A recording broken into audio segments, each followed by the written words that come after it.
Hey everyone, welcome back. I'm Marco. And I'm Erica. We're so glad you're here. Before we dive in, don't forget to hit that subscribe button. And join us to learn English from beginner to advanced. Let's get started.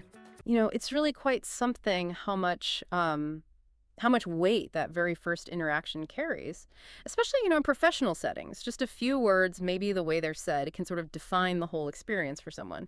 Sets the tone, doesn't it? It really does. Absolutely. And that's exactly what we're digging into in this deep dive. We've got this really insightful guide here.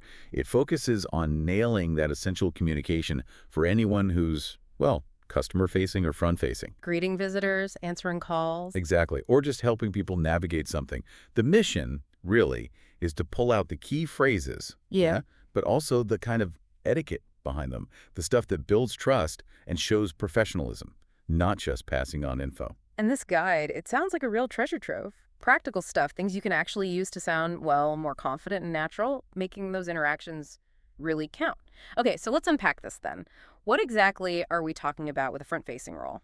Like a receptionist, for instance. It's got to be more than just picking up the phone, right? Oh, absolutely. That's right. And what's really interesting is how the source breaks down just how varied it is. Answering phones, yes, but also greeting visitors, checking people in, giving out information. It's a lot. Which brings up a really important point. If you're often the very first person someone from the outside meets. The face of the company, in a way? Precisely. What does that mean for how you communicate? Your English, for example, needs to tick a lot of boxes. Polite, clear, professional. That friendly, too. And friendly, yes. Yeah. It's quite a balancing act. You're kind of embodying the whole organization in that moment. So this guide we're looking at, it boils this down to 3 kind of cornerstone phrases, things that really help you sound confident and natural. What's the first one it highlights? The first one, and it's a real classic for these roles, is how can I help you today? Okay. Seems simple enough. It does, but the source describes it as super safe and professional. And there's a reason for that. Yeah. Its structure kind of immediately puts you in a service mindset. It's less direct, maybe, than what can I do for you? I see. Which can sometimes feel a little abrupt. How can I help you today?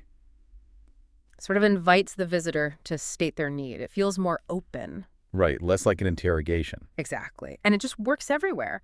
Sets a helpful tone right away. Good morning. How can I help you today? Or a bit more casual. Hi there. How can I help you today? Yep. Super versatile. That makes a lot of sense. Okay. So that's the greeting covered.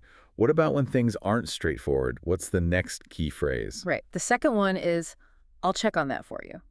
This is your go-to when you don't immediately know the answer. Instead of just, I don't know. Exactly. Because connecting this to the bigger picture, just saying, I don't know, can feel a bit like a dead end for the visitor. A bit unhelpful, maybe. Yeah, definitely. But I'll check on that for you. Shows you're taking ownership, you're being proactive, you're going to find out. And that little phrase for you makes it personal. It's polite, it's reassuring. So if someone asks, like, is Mr. Thompson in? And you're not sure. Perfect example. You'd say, okay, let me check on that for you. Or maybe I'll just check on that and get right back to you. Manages expectations. That's really good. It completely changes the feeling from I'm stuck to, okay, they're helping me. And the third phrase, what's the final one in this core trio? The third one is, would you mind waiting just a moment? The asking someone to wait phrase. Yes, and this is framed as a really, really polite way to do it. It softens the whole request. Think about the alternative, like just saying, wait here. The source points out, rightly, I think, that can sound kind of bossy. Demanding almost. Yeah, but asking, would you mind? It respects their time, asks for permission in a way, and the source pairs this with another great little phrase, thank you for your patience. Ooh, I like that. Yeah, it's like a little receptionist superpower phrase, as they call it. It acknowledges their wait, keeps things calm, especially if someone seems, a bit rushed or impatient. So you'd say, would you mind waiting just a moment? Or maybe, can I ask you to wait for just a minute? Exactly. And then maybe follow up with, thank you for your patience. It just smooths everything over. Okay, so we have these 3 key phrases. How do they actually, weave together in a real conversation? The source had an example, didn't it? It did, yeah. A nice little sample dialogue between Ava, the receptionist, and Mr. Green, the visitor. It really shows how it flows. How does it start? Ava kicks off with that warm opener. Good morning. How can I help you today? Yeah. Classic. Right. Mr. Green says he has an appointment. So AV uses the next phrase. Okay, let me check on that for you. Takes action straight away. Okay, showing helpfulness. Exactly. And then she needs him to wait briefly. So she uses the third one. Would you mind waiting just a moment? Really softens it. And how does Mr. Green react? He's fine with it. Sure, no problem. Which shows it worked, right? It wasn't demanding. And the source points out it's all very smooth. No long, complicated sentences, just clear, kind communication. And Ava follows up. Yeah, after a moment, she says, thanks for waiting. Mr. Sanders is just finishing up a call. He'll be right with you. Acknowledges the wait again and gives an update. Perfect. That really illustrates it well. Simple, polite, effective. Now, the guide also had this section called a fluency builder. That sounded interesting.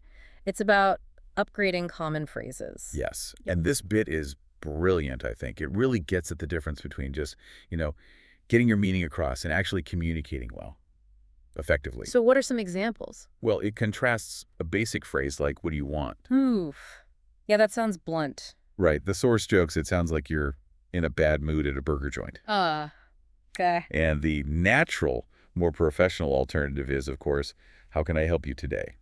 Much better first impression. Makes sense. What else? Another one is I don't know versus the natural, let me check on that for you. We talked about this, but the source really emphasizes how much more professional the second one is.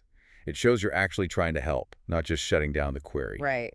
Proactive, not passive. Exactly. And the last one they highlight is wait here compared to would you mind waiting just a moment here. Again, it comes back to that softening effect. Adding would you mind just changes the whole tone. Crucial in customer service, isn't it? Respecting their time. Absolutely. It's those little tweaks in wording that make a huge difference. So we spent a lot of time on the words, the what to say, but the source also mentioned the how, didn't it? The delivery. It did, yeah.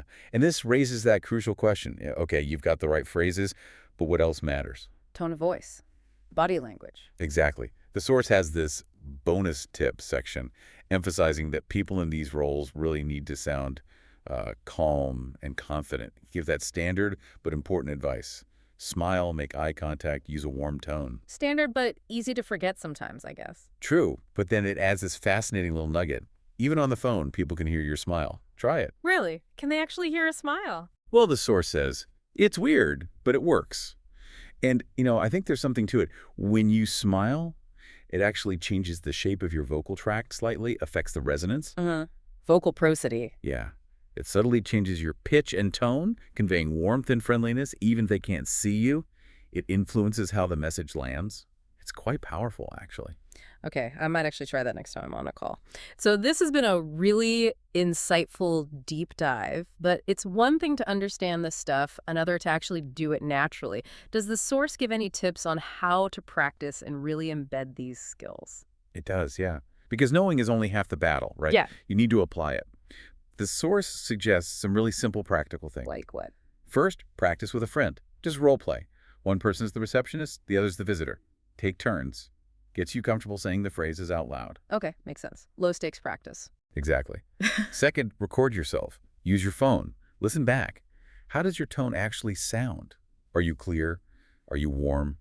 It can be a bit cringy listening to yourself, but it's super useful. Yeah, objective feedback. And third, watch videos. Look for examples online, maybe YouTube clips of real front desk interactions, or even scenes in English language dramas. Pause them. Repeat the phrases you hear. See how native speakers use them in context. So immerse yourself a bit. Pretty much. And the key message underneath all this practice advice is really encouraging. It says, you don't have to be perfect. That's good to hear. Yeah, it's okay to pause and think. The more you practice, the easier it gets. It's about progress, not perfection, which I think is a great mindset for learning this stuff. Definitely. So wrapping up, we've really unpacked some incredibly useful insights from this source today, focusing on that power of precise, polite language in those front-facing roles. We've really drilled down on how can I help you today? I'll check on that for you. And would you mind waiting just a moment? Those 3 pillars. We have. And if you connect this back to the bigger picture, these aren't just, lines for receptionists to memorize. They're actually fundamental tools for effective, empathetic communication in almost any situation where you're interacting professionally with others. True. They show respect. They show helpfulness. They show patience.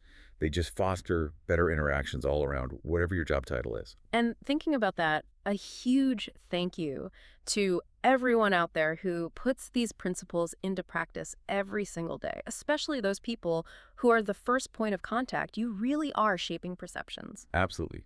And maybe that leaves us with a final thought for you, our listener. Just consider how these seemingly small linguistic choices, choosing this phrase over that one, adding that touch of politeness, how they can genuinely, fundamentally shift how an organization or a service or even just a single brief interaction is perceived. Beyond the specific words we talked about, what other subtle communication cues, maybe tone, maybe body language, maybe something else, do you think make the biggest difference? What leaves the most lasting impact? Something to mull over.